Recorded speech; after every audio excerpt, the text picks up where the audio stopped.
सभी का स्वागत है बहुत ही खूबसूरत बारबी के घर में। ये है बारबी का घर और यहाँ पर बारबी का मेकअप पड़ा हुआ है और बारबी के शूज़ पड़े हुए हैं। यहाँ पर बारबी रोज़ाना तैयार होती है और मैचिंग बैग यूज़ करती है।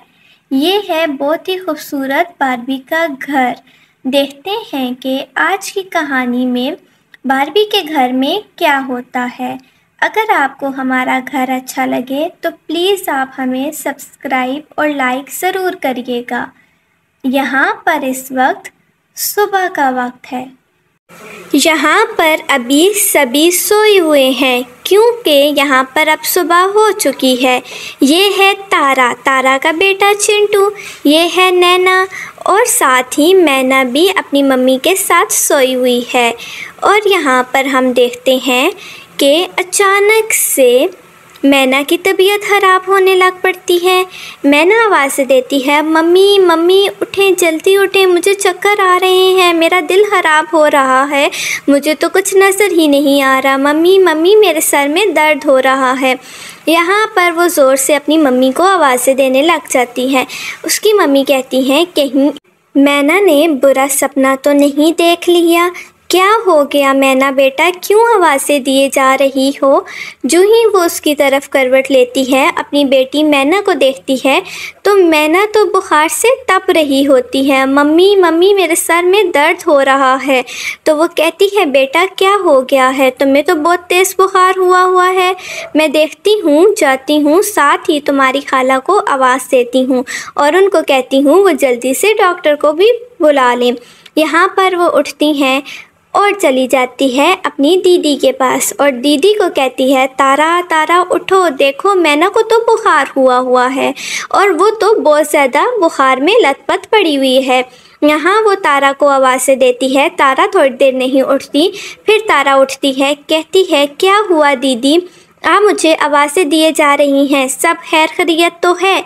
यहाँ पर मैना की मम्मा कहती हैं, नहीं मैना को बहुत तेज़ बुखार है और मुझे तो कुछ समझ ही नहीं आ रहा मैं क्या करूं। तारा कहती है, अच्छा ठीक है, मैं मैना के पास जाती हूं और उसका ख्याल रखती हूं, आप जाकर उसके लिए ठंडे पानी की पट्टियाँ ले आएं। यहाँ पर वो कहती है, मैना बेटा क्या हुआ, यहाँ पर तो मेरी बाजू पे लेट जाओ, अभी सब्र रखो। मम्मा जाती हैं और आपके लिए ठंडे पानी की पट्टियाँ लाती हैं और साथ ही डॉक्टर आंटी को कॉल करती हैं। यहाँ पर वो जाती हैं और नंबर में लाती हैं, साथ ही वो डॉक्टर को कहती हैं, जल्दी से आ जाएं मेरे घर, मेरी बेटी की तबीयत बहुत ही ज़्यादा ख़राब है।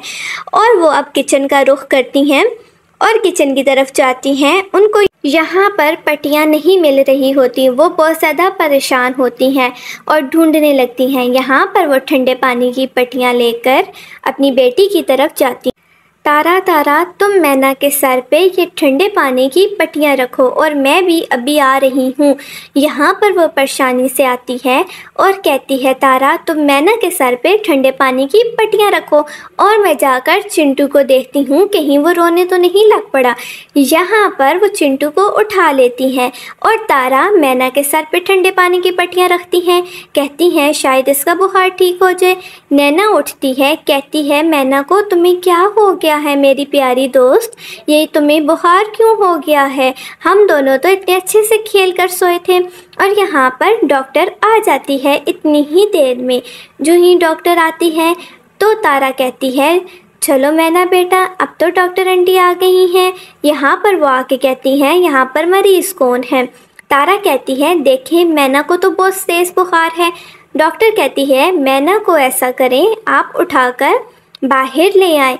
तारा मैना को उठाती है और बाहर लाकर बेड पे डाल देती है और डॉक्टर कहती है कि मैं अभी आती हूँ और इसका चेकअप करती हूँ। तारा बहुत ज़्यादा परेशान होती है। डॉक्टर जो ही मैना को देखती हैं कहती हैं, इसको तो बुखार है और इसकी हार्ट बीट भी सही नहीं चल रही, तो मैं अपनी नर्स को कॉल करती हूँ और उससे बाकी सामान मंगवा लेती हूँ। यहाँ पर वो अपनी नर्स को कॉल करती हैं कि वो इंजेक्शन वगैरह ले आए। तो यहाँ पर उनकी नर्स चली जाती है उसके पास और साथ सारा सामान लेकर भी और इंजेक्शन वगैरह भी लेकर वो फ़ौरन नैना मैना के घर पहुँच जाती हैं। यहाँ पर डॉक्टर कहती है, शुक्र है तुम वक्त से आ गई हो, यहाँ पर तो मैना की तबीयत बहुत ज़्यादा ख़राब हुई है और यहाँ पर मैना की मम्मी और तारा आंटी यहाँ बैठी हुई होती हैं। यहाँ पर उसका बीपी चेक किया जाता है, कहीं तो उसका बीपी लो हाई तो नहीं, पर वो नॉर्मल होता है और साथ ही नर्स बैठी हुई होती है और यहाँ पर बाकी सामान देखा जाता है। यहाँ पर सबसे पहले उसकी हार्ट बीट देखी जाती है, क्यों उसको कोई हार्ट बीट प्रॉब्लम तो नहीं। यहाँ पर उसकी हार्ट बीट ठीक चल रही होती है और फिर उसके बाद उसके बुखार को देखा जाता है, क्योंकि उसका बुखार तो बहुत ज़्यादा होता है। अभी दोबारा उसके बुखार को देखा जाता है, वो कम नहीं हो रहा होता और डॉक्टर कहती है आप परेशान ना हो, मैना को हम इंजेक्शन लगाएंगे और इंजेक्शन से ही इसका बुखार ठीक हो जाएगा। यहाँ पर मैना कहती है नहीं नहीं नहीं, मुझे इंजेक्शन नहीं लगवाना, मुझे इंजेक्शन से बहुत डर लगता है। तो डॉक्टर आंटी कहती हैं कोई बात नहीं मैना, आपको तो पता भी नहीं लगेगा, आप मेरी तरफ रुख कर लें। इतने ही में डॉक्टर मैना को इंजेक्शन लगा देती है और मैना रोना शुरू कर देती है, नहीं मुझे बहुत दर्द हो रहा है, आपने तो कहा था कि मुझे नहीं लगेगा। वो कहती है कोई बात नहीं, अभी आप बिल्कुल ठीक हो जाएंगे और फिर आप अपनी दोस्त नैना के साथ मिलकर खेलिएगा। यहाँ पर वो रो रही होती है, इतने ही में उसको खामोश कराया जाता है, कोई बात नहीं अभी आप ठीक हो जाएंगी। तो यहाँ पर डॉक्टर अपना सामान उठाकर रखने लग पड़ती हैं, कहती हैं कि मैंने कुछ मेडिसिन लिखती हैं और मैना को वक्त के साथ उसको मेडिसिन दें और उसकी खुराक का ख्याल रखें और साथ साथ ठंडे पानी की पट्टियाँ भी रखें। नर्स यहाँ से चली जाती है और यहाँ पर अभी डॉक्टर की गाड़ी आ जाती है और उन्होंने वापस जाना होता है, क्योंकि वो सारा ट्रीटमेंट कर चुकी होती हैं। कहती हैं मैना बेटा अपना ख्याल रखना, तारा और मैना की मम्मी को भी वो यही बात बोलती हैं। यहाँ पे डॉक्टर वापस चली जाती है, कहती है बाय बेटा, अपना बहुत ज़्यादा ख्याल रखना और दवाई वक्त पर लेना। वो यह कहकर चली जाती है और मैना की मम्मी कहती हैं मैना को कमरे में ले जाएं ताकि ये आराम कर सके और मैं इसके लिए कुछ खाने के लिए बनाती हूँ। और नैना कहती है मेरी प्यारी दोस्त टेंशन नहीं लो, तुम ठीक हो जाओगी, कोई बात नहीं, बुखार तो हो जाता है, मुझे भी हुआ था और मैं भी ठीक हो गई। यहाँ पर वो अपनी मम्मी के पास जाती है, कहती है मम्मी मम्मी मेरी प्यारी दोस्त के लिए कुछ बना कर लाएं ताकि ये कुछ खाए और मेडिसिन ले और ठीक हो जाए। यहाँ पर तारा किचन की तरफ जाती है, कहती है मैं मैना के लिए कुछ बना लाती हूँ। मैना की मम्मी तो बहुत ज़्यादा थक गई हैं, यहाँ पर उसको कुछ समझ ही नहीं आता। फिर वो मैना के लिए कुछ लेकर आती हैं, कहती हैं मैना बेटा आप ये खाओगी तो ठीक हो जाओगी और मेडिसिन लेने के बाद तो आप बिल्कुल पहले जैसी हो जाओगी। यहाँ पर वो उसके लिए कुछ ले आती है और यहाँ पे वो नैना मैना के पास जाती है, मेरी प्यारी दोस्त आओ ये खाओ और ठीक हो जाओ।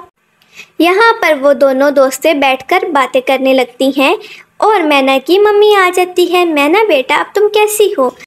तारा अपने बेटे के पास जाती है चिंटू को और चिंटू को उठाकर चुप कराने लगती है, क्योंकि वो काफ़ी देर से अकेला लेटा होता है और रो रहा होता है।